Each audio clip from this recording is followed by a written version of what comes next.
Chapter 18. This chapter is updated by novels.pl. In less than 10 minutes, the mercenary group, which had been employed by the 3 apprentice adepts, had almost been entirely wiped out.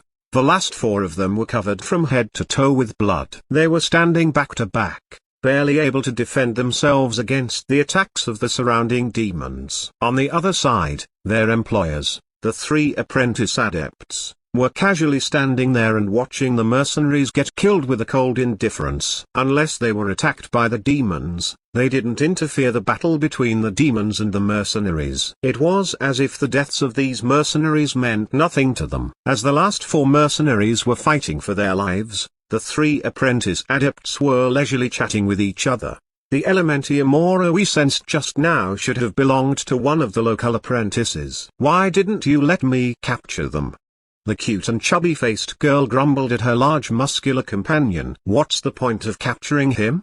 The man shook his head and continued, clearly this place is a well-built magical formation. We have been roaming around here for 3 days and are still unable to find the way to enter it. Without one of them leading us there, I'm afraid we wouldn't be able to find that adept tower even if we spent another 3 days searching. That's exactly why we should have captured him.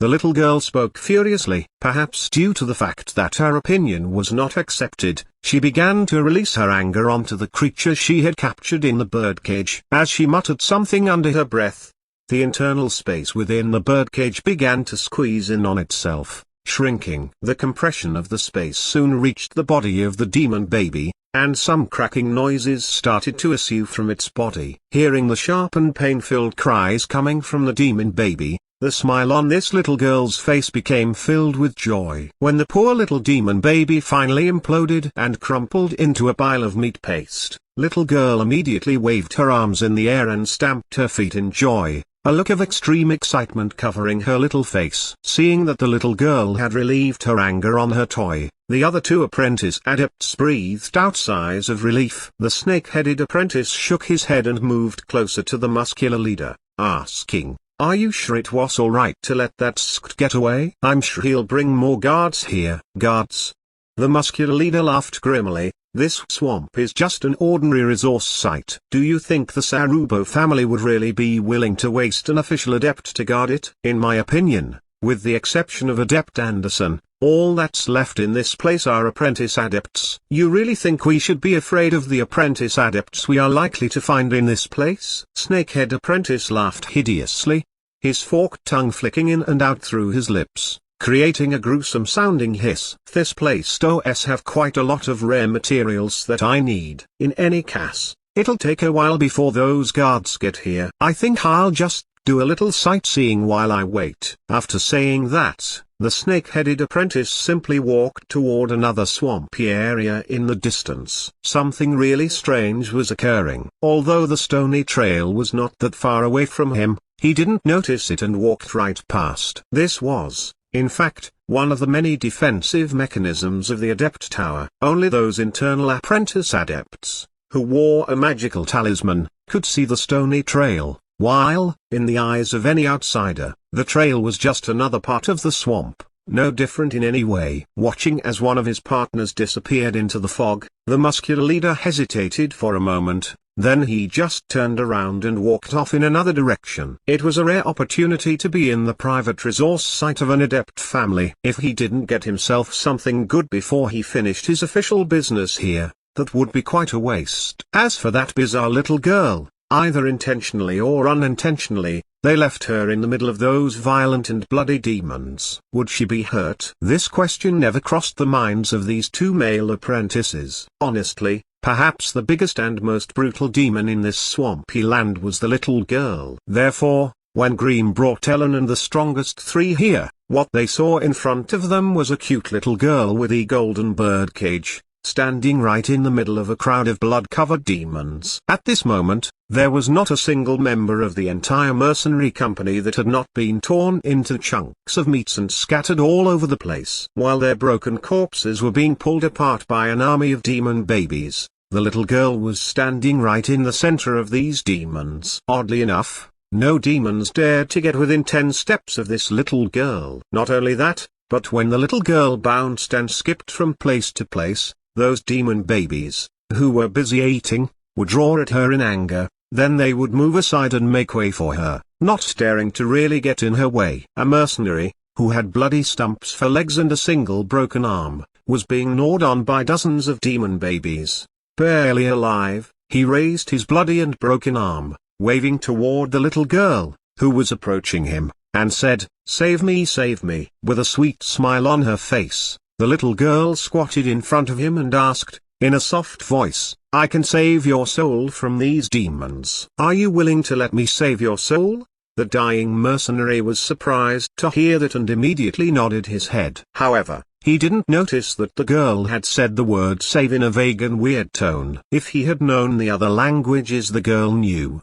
he would have found out that when these weird tones fit together, she had actually said a word meaning consume, which was from the ancient Andes language in the Adept continent. After obtaining the approval of this mercenary, the smile on little girl's face became even sweeter. She swiftly took out a milky white crystal ball from her pocket and placed it against the mercenary's forehead. With a short and simple spell, the mercenary's body trembled, and then the tiny flame of hope, which had just appeared in his eyes, died off. A white shadow came out from his forehead and disappeared into the crystal ball. The life force of the mercenary evaporated, and his bloody arm collapsed to the ground, never to rise again. The apprentices of the tower had watched this all happen and were standing there, appalled at what they had just seen. Their arrival had attracted the little girl's attention. She walked straight up to Grimm's group, raised her head, and gently asked, "Hi, I'm the adorable Alice. Are you guys from around here?" Grimm and the others glared at this little Alita,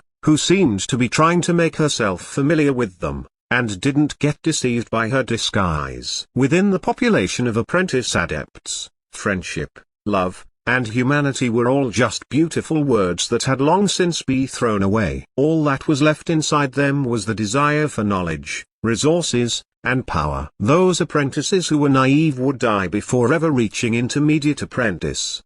The thought of such a person reaching the level of advanced apprentices was simply too impossible to even be conceived. Noticing that they were eyeing her crystal ball and birdcage, Alice quickly hid both of them behind her, quirking her lips and saying, "All of these things belong to Alice. You wouldn't think of taking them away from me, would you?" Ellen looked all over the place, then sternly whispered to Grimm, "I thought you said that there were 3 apprentice adepts. Where are the other 2? Kerry went that way. He's a big guy, and good at fighting. If he meets with this big sister, I'm sure something lively will happen." The little girl pointed her finger to the east and spoke in an innocent manner. Clearly, she was referring to Madwoman, who was also carrying a huge sword on her back. "Jeffrey went that way. I think he said he wanted to look for some materials." What she said shocked the 5 of them, and their eyes took on ghastly looks. No matter how many demons were killed, none of them would feel even the slightest bit of pity about it. But if those secret medicine plantations and gardens were found by these outsiders, perhaps all the apprentices of the tower would be punished by Adept Anderson. Madwoman's loud,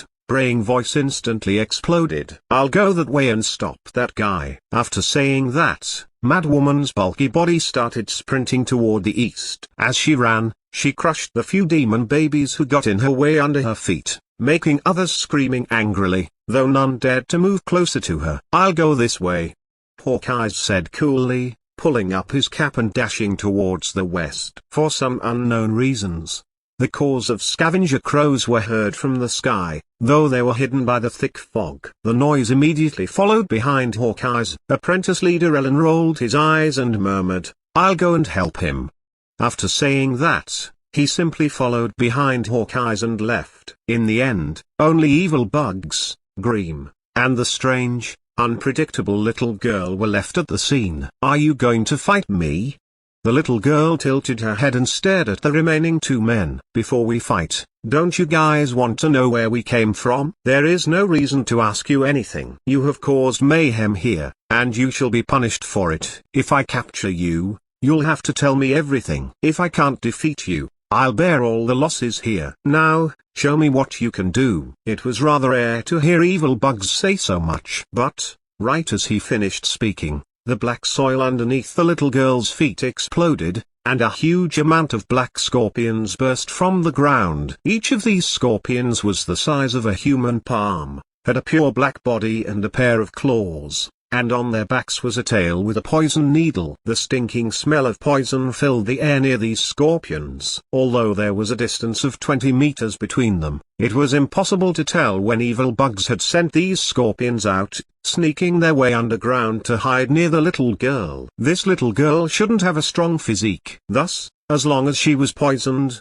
she should quickly lose the ability to cast any of her bizarre spells. Before they had come here, Cream had emphasized the strange abilities of this little girl, therefore, evil bugs had no plans of experiencing it himself. He just wanted to knock her out as quick as possible. But what happened probably made evil bug's mouth drop. An invisible barrier was created between the little girl's feet and those scorpions. No matter how they slammed into it or pricked it with their tails, there was no way they could get past it. Slowly, when more and more scorpions gathered together, a wall of bugs was built up against the invisible wall. One after another, scorpions stacked on top of each other, crazily attacked the invisible barrier in front of them, but, no matter how they tried, they just couldn't break through it.